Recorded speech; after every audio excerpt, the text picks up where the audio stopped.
that as a command center. There are roadblocks in that area. Cars have been stopped.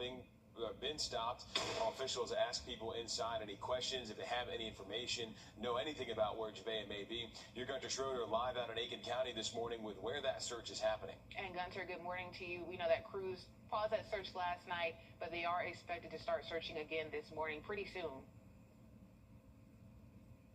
Yeah, the first step for this morning is a meeting for the Aiken County Sheriff's Office in about 90 minutes to draw up a new plan to then execute it on the second day. And as you mentioned, yesterday almost wrapped up about 24 straight hours of searching, which started at 10 p.m. last Tuesday night and went all the way until dusk yesterday, Wednesday night. That was almost 24 hours straight that SLED and South Carolina Highway Patrol and even the FBI in Columbia all coming into the Aiken County area to assist the Aiken County Sheriff's Office with this search. 4-year-old Javea now has been missing for almost 36 hours now. Now, organizations have joined the search for Javea, including SLED, as we mentioned, the South Carolina Highway Patrol and the FBI. The authorities are conducting an operational... Make a difference by shopping at Parker's Kitchen. Through July 5th, round up your purchase to support local veterans and their families through our partnership with Wrdw Project. Live from Augusta, breaking news. We begin with breaking news first at 4. It's now been nearly 48 hours since 4-year-old Javea Harris vanished from her Aiken County home. The search growing more urgent by the hour. I'm Zana Halliburton. Thanks for joining us. Our live team coverage starts now as we're outside the center of the search where the Aiken County Sheriff's Office is expected to give an update soon. Let's get straight to your Will Rio and Brett Buffington. Zana, we are standing by here. It has been one day, 14 hours and 45 minutes since little Javea Harris was last seen. Just 4 hours ago, the sheriff, Marty Sawyer, now addressing the public. Let's listen in. And a grandparent of young children,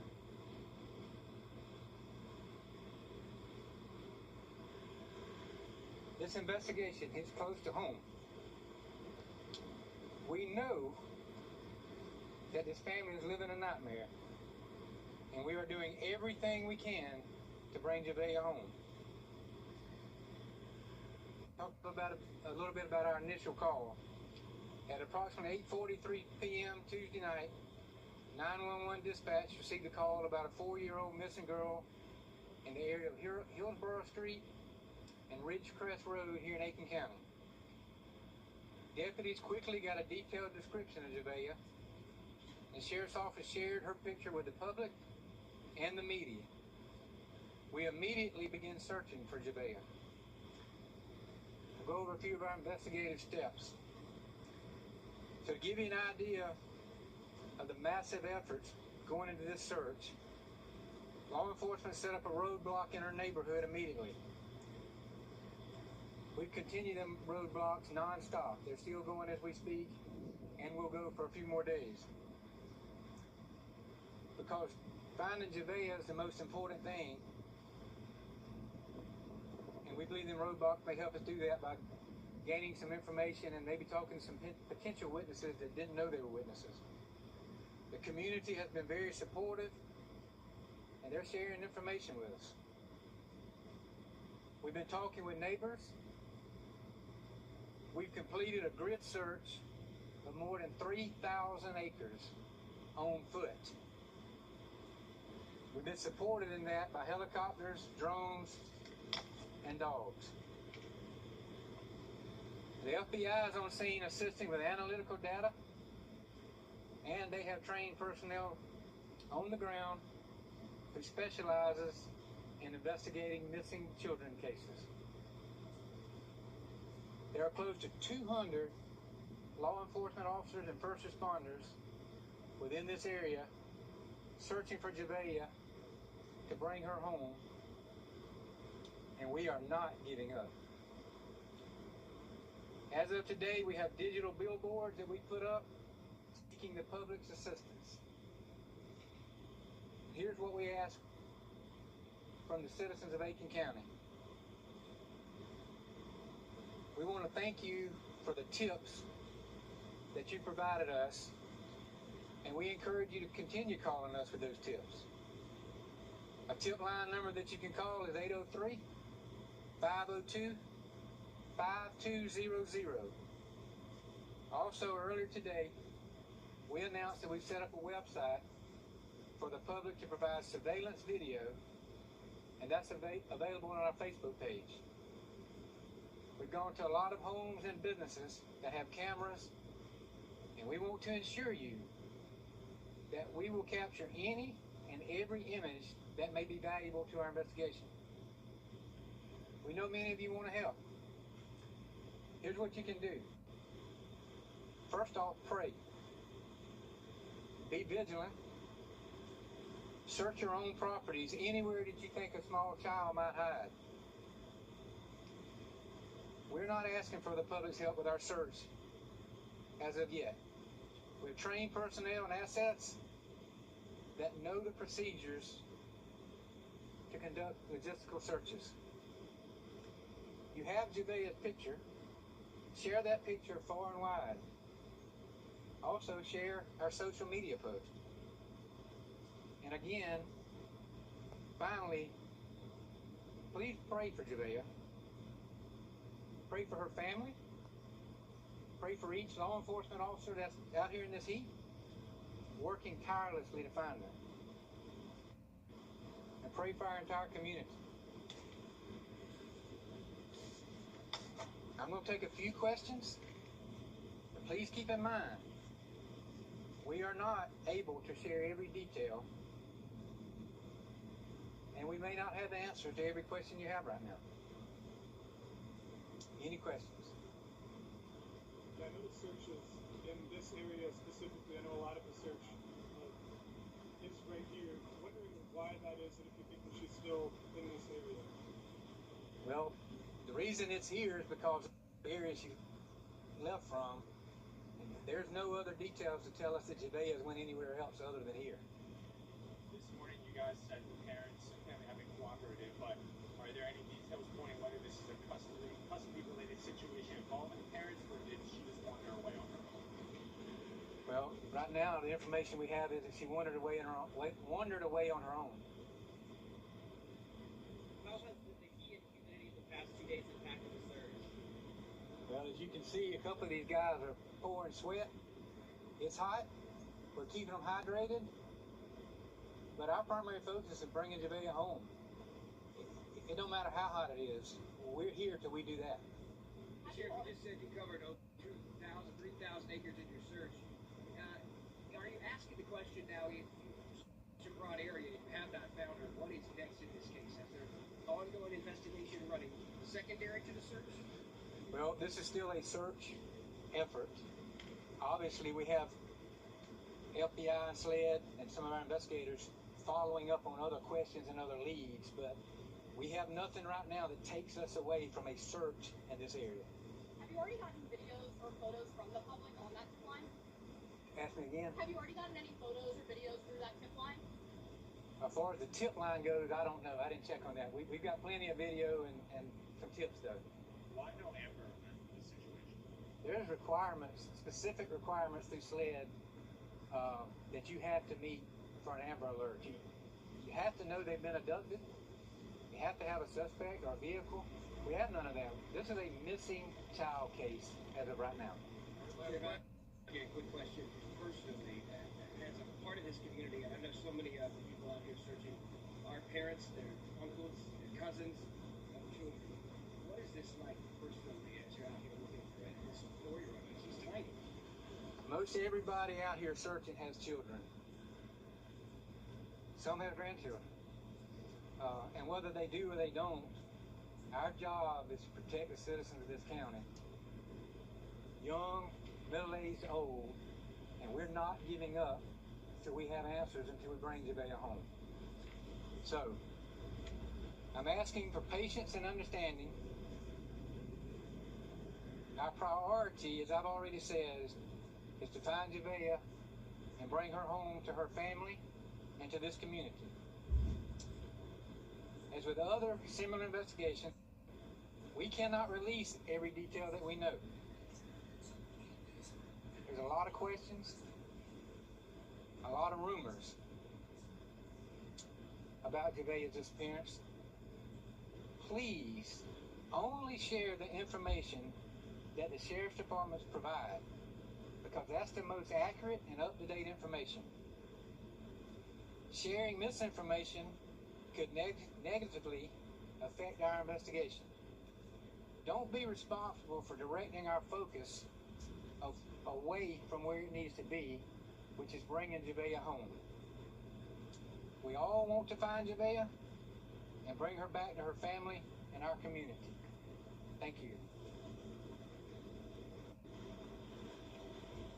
If you have any follow-up questions, just shoot me an email and we'll get you squared away, all right? Thank y'all. The sheriff there giving a website. We will get that information there. They're asking for surveillance, video, pictures, anything that people can add here digitally to help with this search. Interestingly, Will, he did go into detail. I was able to go over there and ask him this question. Covering so many acres, I think it's 2,000 to 3,000 acres here with 200 personnel in this grid search. I asked if there was anything like a secondary investigation ongoing that would make them believe this is more than a missing person, and he adamantly said no. Yeah, right now, this is only a missing persons case, a missing child's case that they're looking into right now. The sheriff also saying that they have put up digital billboards at this time. They're asking for the public's assistance. They have set up that website so that people can put in any kind of surveillance video, any photos that they've seen in that area. But he also went into detail a little bit about the call and what that initial response was too. Right, if you have read the incident report today, it gives us some new information today about how this call happened on Tuesday evening at around 8:15. Yeah, we know right now that the mother of Javea was actually the caller to 911. She said that Javea was last seen out in the yard at the chicken coop playing with some of the chickens, and then that's when she noticed that Javea was actually gone at that time. That's when she called 911. And at that point, that's when she started talking to law enforcement and investigators. But I do want to touch on something. I did have a chance to talk to Javea's father today about what happened that day that she went missing. And what he told me is that this is eating away at them. He was very emotional on the phone when I talked to him. He said that you see stuff like this in movies and on TV, but you never expect this to happen in your own community and to your own family as well, which was very heartbreaking to hear. It is incredible to think about what this family is going through. This search, as the sheriff just reiterated, is still one that they believe this little 4-year-old girl has wandered off. I can tell you from being out here yesterday, drenched in sweat, today it is hot, if not hotter. The humidity is a factor. So in the back of these searchers' minds, you have to have that idea that if she is out here, she has been exposed to these elements now for more than a day and 14 hours. That is incredible, the toll that will take on a 4-year-old's body. She's not even 4 feet tall, just over 40 pounds. I asked the sheriff to speak personally about the fact that searches like this, and from covering them in the past with other missing children, they take a toll on reporters, they take a toll on the community, they take a toll on everyone who hears about it. The story is heartbreaking. That think that this little girl is out on her own somewhere in the woods, and that's what investigators said they believe. But it takes a toll on every person with a badge out here. 200 people strong, the sheriff just said, that are part of this search this afternoon. And as this search continues here, obviously the grid search, as we just heard the sheriff say, it was massive. They are now relying on tips from the public. They want that digital evidence, any surveillance video they can find there. We know that the FBI and SLED agents are questioning people in this. The sheriff's saying that at this point they don't have that he could share a secondary investigation, anything more than a missing persons case right now. But Sydney Hood has been here as this search began on Tuesday evening. She was here throughout the day on the ground yesterday in the neighborhood where Javea was last seen, and she is here today. And Sydney, we know you also have that report. You've been here as this command center has grown in the last couple of days. Can you tell us new information that you learned, also listening into the sheriff's press conference this afternoon? Well, Brett, seeing how urgent and aggressive the search has become since the moment I stepped out here at around 11 o'clock Tuesday evening to what we are seeing right now. It has grown tremendously out here. Today, I have noticed that there is no car leaving this neighborhood untouched and unchecked. You see behind me, you have law enforcement stopping these vehicles as they are trying to pass through on Pipeline Road here. They are asking to open up their car doors and trunks to search inside, and they are also asking them a series of questions. And when I say no car is leaving this area unchecked, I mean all cars. It doesn't matter if you are someone who lives here, if you're someone who you're just traveling through, or if you are out here covering this story. Yes, our car got searched and checked as well. They asked us the same questions that they are asking the public. Why are we in the area? How often are we in the area? Did we see Javea the night that she was reported missing? Did we know the family prior to this? This is just a few of the questions that they are asking the public as they are traveling through this area. And the people who live in this area, some of them have been stopped multiple times because, like I said, if a car is coming in and if a car is coming out, they are stopping that vehicle. That is the first I've seen today, and they are doing it alongside the area that they have this grid search up and running. But going back to how Javea's story is hitting the community, you certainly see that on social media as well, with people wanting to come out and help. Of course, we've heard from law enforcement. They are asking the public to stay away from this command center while they are out searching because they don't want anyone to accidentally hinder any possible evidence. But Sheriff Sawyer did say earlier just now in his news conference that they have a tip line that they are encouraging people to call with any information. They say that no detail is small there. They have digital billboards up trying to spread our message all across the county, and they also have a website where anyone can submit any photo or video they believe will help law enforcement bring Javea home to her family. Sheriff Sawyer said that multiple times during his news conference that their primary focus right now is finding Javea and bringing her home to their family, and he says that they are going to be out here until they accomplish that. And Sydney, those roadblocks right there behind you, the sheriff has said that those have been up since the first call that they got at 8:45 the night that she did go missing. But I do want to touch a little bit more on the conversation I had with Javea's father the night that all of this happened. He told me that Javea actually wanted some candy, so he went to the store. He went to several different stores to try to go and get her candy. He ended up at a laundromat that was next to one of the stores, and that's when he saw some police cars racing through Aiken. He didn't think much of it, but that's when he saw more start to head towards his house. He knew that his girlfriend, which is Javea's mother, was pregnant. He was worried that had gone into labor. We found out that that is actually true, that she did have a child the same night that Javea went missing. So we know that he raced back to the house. He saw drones. He saw a large law enforcement presence. He couldn't go into his house or on the property because detectives and investigators stopped him. He had no idea what was going on at that moment. He says he still doesn't know what's happening. He's talked to investigators. He's talked with the FBI and talked with several other agencies that are involved with this search, and still we're sitting here wondering where Javea is today. It is incredible to get the inside of this family. So many people have been asking, as we have done this story for the last 48 hours almost now, what is the family doing? Where is the family? To get the insight. Javea's mom had a baby in the middle of this, and the dad obviously heartbroken and searching for answers tonight. That is it from here. We will continue to follow this story. We are live at the command center throughout the afternoon. That is Javea's picture there on your screen. The tip line number up throughout our coverage this evening, 803-502-5200, as the search continues for this missing 4-year-old little girl here in Aiken County.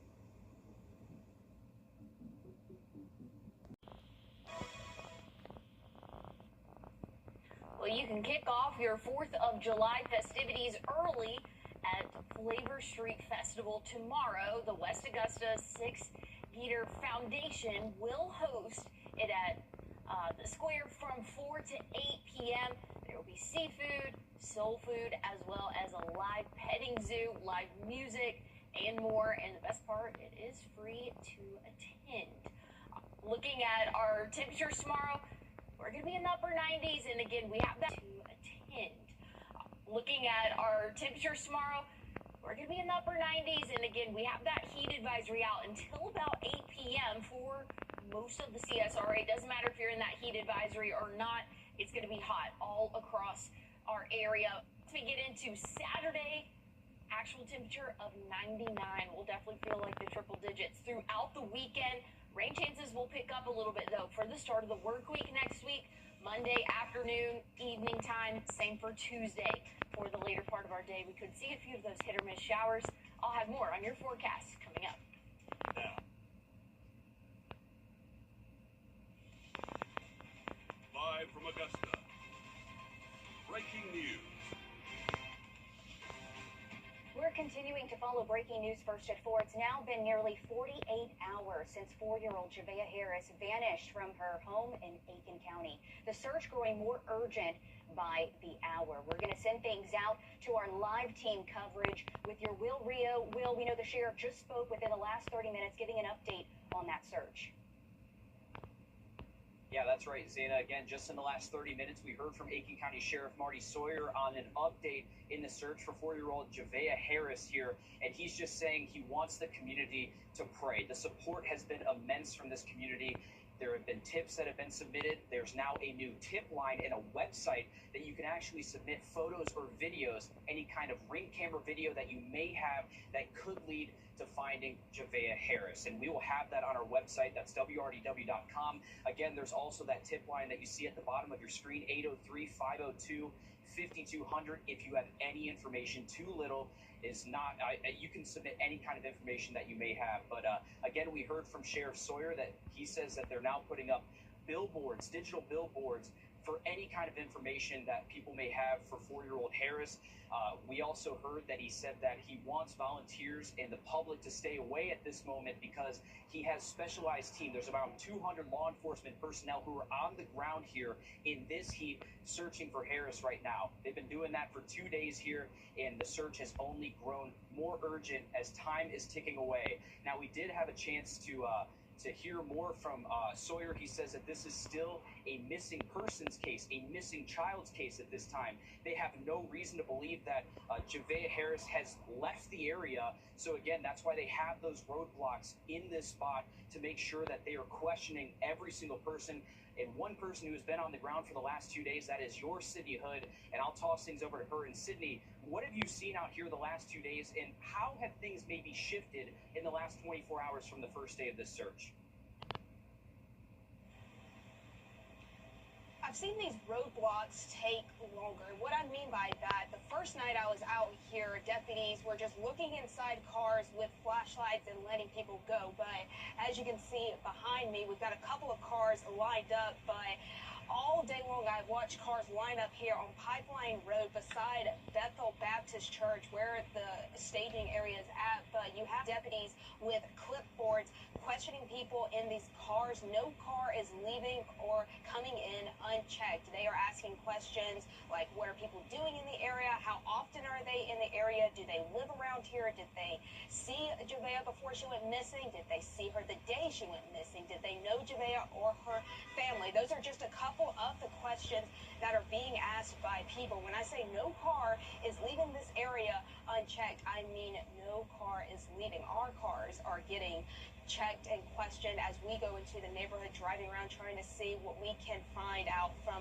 neighbors, trying to get their perspective on things. Several of the neighbors I've spoken to say that they have been questioned by the FBI and SLED on what they know, on what they saw, just anything to kind of characterize that neighborhood. Some neighbors told me that for the most part, they tend to keep to themselves out here. Not a lot of neighbors chatting with each other, but I can tell you I've seen a lot more neighbors sitting on their front porches and walking around just trying to see what people are doing out here, trying to help in any way that they can. And I know that Sheriff Sawyer mentioned that the community response has been incredible here. A lot of people wanting to help out here, but he is urging the public to stay away from the staging area, to let law enforcement and the professionals take care of the search right now. But one thing that the public can do, Sheriff Sawyer said, is to use that tip line that the sheriff's office has. We have that number posted on our website as well. They are saying that no detail is small here. Sheriff Sawyer even said that they have made a website for people to drop any photos or videos that the public may feel like could help them in their investigation, give them any tips or any leads to bringing Javea Harris home. That is the primary focus in the search. Sheriff Sawyer said that multiple times just now, that they will not stop searching until they bring this 4-year-old little girl home safely to her family. And we talk about how hot it is out here. It is brutally hot out here. I've seen search crews with sweat rags on their shoulders, carrying around water, just doing anything that they can to try and bring her home, to just bring it into the search and bring her home. And the thing that he says the community can do is to search their own yard, search anywhere where a child may be hiding. So any bushes, any ditches, just utilizing your own space to help them out at this time. But again, as Sheriff Sawyer mentioned multiple times, their primary focus right now is finding Javea and bringing Javea home. And Sydney, you talked about how thorough those searches there are. You can see right there behind you on that roadblock that they actually have opened the trunk of some of these cars to make sure that people aren't hiding anything, to make sure that no one is escaping out of this area with Javea potentially. We know that that's what they're checking for. So another thing that you talked about was just the community support and praying for this family and praying for Javea's safe return home. I actually had a chance to talk to Javea's father earlier this afternoon to just ask him what exactly happened, what he knew on the day that she went missing. He told me that he actually went to a couple of different stores because Javea wanted him to go get some candy. He ended up at a laundromat, and then that's when he saw a large law enforcement presence moving through town. He didn't think anything of it, but he knew that his girlfriend, which is Javea's mother, was pregnant at the time and was worried that maybe she went into labor. We now have found out that she did actually go into labor and have a child the same day that Javea went missing. But he actually went home, saw a large law enforcement presence, saw a drone in the air already,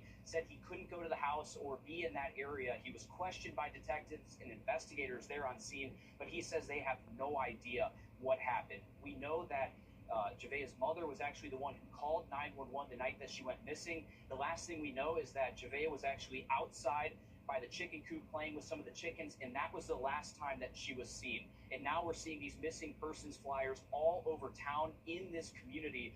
If you have any information, reach out.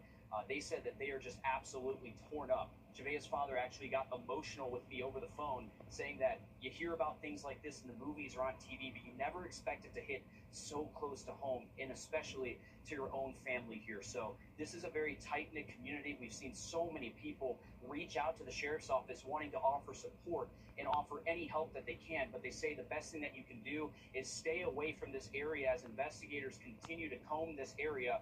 They've searched around 3,000 acres, and if you've been out here, it's pretty hilly. It's very wooded too, so you can imagine what they're trying to go through. There's still Hurricane Helene damage and debris in the wooded area, so, and not to mention the temperatures. So they're dealing with a lot out here. They're just asking the communities to send in any tips and support that they can through that tip line and the website that they have. Again, we'll have that on our website as they continue their search for Javea Harris out here. Zaina. Will, thank you. And again, we're going on almost 2 days since little Javea was last seen. And a lot of you actually may be wondering, why for Javea? Why is there not an Amber Alert? We actually asked that question. Law enforcement must meet certain requirements, they told us. They must believe a child was abducted. The child must be 17 years old or younger and in immediate danger. They have to have sufficient information available, suspect information, vehicle details, along with the child's name and information. Of course, they have that, but Sheriff Sawyer did say they do not have any details regarding a suspect or vehicle details. That's why they did not issue an Amber Alert. The child's information would also have to be entered into the National Crime Information Center. But again, the sheriff saying they are still investigating this as a missing child's case. They are still looking through that area because they believe she still is within that area she was not seen too far from. Again, the tip line we want to show you again. We want to show you Javea's picture here on your screen. Again, she went missing Tuesday night. The number for the tip line, 803-502-5200. The sheriff's office also saying they have a website where neighbors can share their surveillance video, doorbell video, anything that could have caused something important. Share it. Investigators say she was wearing pink Minnie Mouse pajamas, Crocs, and has pink beads in her braids. If you see her, you are urged to contact 911 immediately. And a quick note for those of you who may be eager to join in on the search efforts, we've been mentioning officials are urging urging you to stay back while they investigate. We asked them if they were in need of any water or any other supplies. They told us no, not right now. They would just like everyone to stay away from the scene, but you can help by sharing her photo out there and any tip information you may have. We're going to bring in now your First Alert meteorologist, Emily Acton. Emily, we've been talking about this heat, certainly not helping with that search. It's really hot. You've been talking about heat advisories, the heat index within triple digits. Yeah, we're under a heat advisory right now, and that goes until 8 p.m. tonight. We've seen heat advisories for the past several days. Feels like temperatures, like you just said, Zaina, we're in the triple digits for us. This is the current map of feels like temperatures, feeling like 100 at Bushfield, 101 in Edgefield. I would imagine, we don't have a sensor in Aiken, but I would imagine it's feeling between 100 and 101, maybe even 102 degrees. So very big on the heat as we go throughout the next couple of hours as well. So it's going to be a long time before we're able to cool off from our feels like temperatures. Again, over in Aiken County, this model is saying feels like 105 in Graniteville, which is a little bit closer to where they are doing that search. That's definitely a big factor as we go throughout the evening. I was showing just a little while ago, feels like temperatures at 10 p.m. tonight are still going to be in the upper 80s. So it's intense heat, and that's going to continue for our weekend. I'll have a look at your 4th of July forecast coming up. Thanks, Emily. And we're continuing to follow missing 4-year-old Javea Harris, last seen on Hillsborough Street and Ridgecrest Road just before 9 o'clock Tuesday night. If you see her, call 911.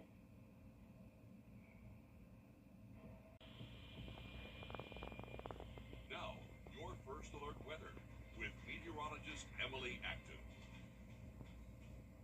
But looking at the current heat index, we're feeling like the triple digits. It's been a very hot afternoon, but pretty similar to what we've seen the past several days. And unfortunately, this is one of our cooler days by a few degrees. What we'll see as we go throughout our weekend. So, again, it is only warming up from here. There's a few showers just north of the CSRA in South Carolina. I think we could see a few showers dip into our counties north of I-20. I don't think most of us will see rain, but there is going to be that potential. Again, we have a heat advisory out tonight until 8 p.m. That picks back up tomorrow at noon, lasts until 8 p.m. tomorrow night. So extreme heat across the area. It doesn't matter if you're within that heat advisory or not. We're all in the same boat here. We're all feeling like the triple digits. As we go throughout our evening, I've been emphasizing this, we're still very hot well after the sunset. So this is at 9:30. We're still going to feel like the low 90s, and we're going to see that heat again continue. Tomorrow feels like temperatures 104 for your 4th of July, anywhere from 102 to 105. Close to that for your Sunday as well. We're all feeling like the triple digits. So again, I really wanted to emphasize, doesn't matter if you're under that heat advisory or not, we're all hot across the CSRA as we go throughout the next week or so. Honestly, this could just continue on as we are in the month of July now. This is typical for this time of year. Looking at fireworks forecast Saturday, I think we'll still be in the 80s by 8, maybe even 9 p.m. So when fireworks are starting, it's still going to be hot out there for us. And again, once we get into the end of our weekend, dropping a little bit, 97, 98 for the high Sunday. We'll see some rain chances come into play for the work week next week, mainly just those afternoon showers and thunderstorms. But again, that will be for Monday and Tuesday.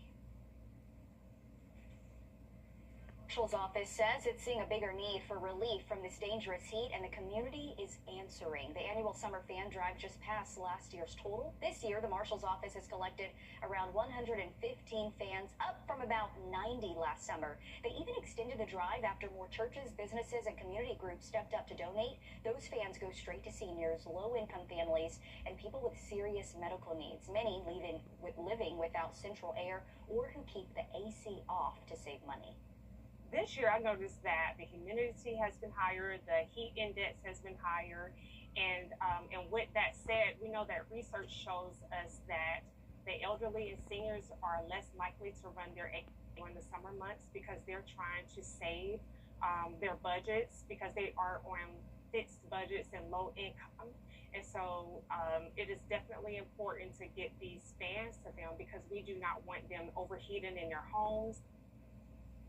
If you do need a fan or if you would like to donate one, you can contact the Richmond County Marshal's office or visit their substation at 3050 Deansbridge Road in Augusta. They say every fan collected will be handed right back out into the community. And the heat can be dangerous, not only for humans, but pets too. Heat stroke in dogs can quickly turn deadly because animals can't easily regulate their body temperature. Dogs don't sweat like humans and mostly cool down by panting, with puppies, senior pups, and short-nosed breeds like pugs at higher risk of overheating. But there are some things you can do to help your pet cool down. The first thing is get them to a cool spot to shade. Don't put them in cold water or put cold water on them. Cool water is advisable, but really the most important thing after you get them to a cooler spot is to call the veterinarian because they know your pet and they can advise you if it's time for you to bring the pet in to see them immediately. Excessive panting, drooling, a bright red tongue, fatigue, vomiting, or diarrhea are all signs of possible heat stroke in pets. Experts recommend walking your dog during cooler times of the day and doing a hand test to make sure the pavement isn't too hot for their paws before going outside. If you plan to hit the water this hot 4th again, experts are urging you to watch out for marine life. Every year, dolphins, manatees, and sea turtles are hit by boats in the low country, and many of those injuries are permanent. The Low Country Marine and Mammal Network is asking boaters to slow down and pay extra attention in areas where you see wildlife and never feed them. That can draw animals closer to boats. Just general safety, not only boater safety, human safety, and marine life, reduce your speed. I think people just going slow and being aware of other boaters, being aware of wildlife will just be, make everyone safe and be a better holiday for both humans and marine wildlife.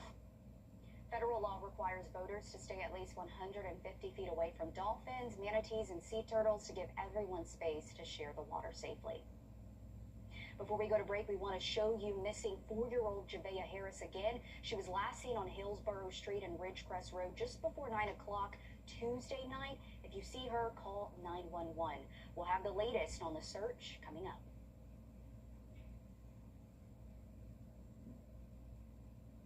A lot of us love a good DIY project, right? But how do you know when it's a fun weekend job? A lot of us love a good DIY project, right? But how do you know when it's a fun weekend job or you're one mistake from a flooded bathroom? In this Watching Your Wallet, consumer investigator Rachel DePompa talks to contractor about the ins and outs of do-it-yourself. DIY projects in your home are great. You feel accomplished and maybe save some money. But Zach Detmore, a general contractor and the host of the show This First House, says it's just as important to know what you should and should not do by yourself. And I think one thing people don't understand is they don't value their time enough when they think of taking on a DIY project. So remember to factor in what, if you're employed, what your hourly rate is versus what a plumber's charging you. Don't just look at the bill for the plumber and say it's $400. Oh, I could do that myself. Well, it might take the plumber 1 hour and it might take you, a month of weekends. And assuming you make more than $0 an hour, that $400 starts looking a lot cheaper when you're on, weekend number 4 of trekking to the home center to buy more tools, right? Detmore says projects that involve electrical work or plumbing may be better off left to the professionals, but painting and minor carpentry projects are often a good place to start. There are a lot of new videos posted online for all sorts of DIY projects. Investing in good tools may be helpful for anything you decide to take on. And don't skip the permits if you need one for a project. And always, budget more money than you originally planned, just in case there are any surprises. With this Watching Your Wallet, I'm Rachel DePompa. Some companies offering deals for Independence Day and America's 250th. Burger King has all new menu items, including a firecracker cookie pie and orange dreamsicle freezy. And Whopper Juniors will cost just $2.50 each on the 4th, only for rewards members. Betty Crocker will reimburse 1 million customers who buy its cake mixes. For the chance to get yours free, upload a picture of your receipt to Betty Crocker's website. Sonic has a limited time America 250 menu and items priced at $2.50. Dunkin' has a collection selection of patriotic treats and a limited edition collectible cup shaped just like an eagle. Competitor Krispy Kreme rolls out its own 4th of July collection featuring a USA cream-filled donut and a red, white, and blue Freedom Ring donut. So if you're looking for tasty treats, you don't have to head too far. U.S. citizens can visit national parks for free this 4th of July weekend. There are dozens of national parks to enjoy. This, by the way, is one of several dates on the calendar that are fee-free days to visit. The next day is August 25th to celebrate the 110th birthday of the National Park Service. Emily. Well, looking at your weekend forecast, we're going to be near 100 degrees for the 4th of July. We'll see a few showers to start off the week next week. I'll talk more about these temperatures coming up. Lazy Boy. Long live the lazy.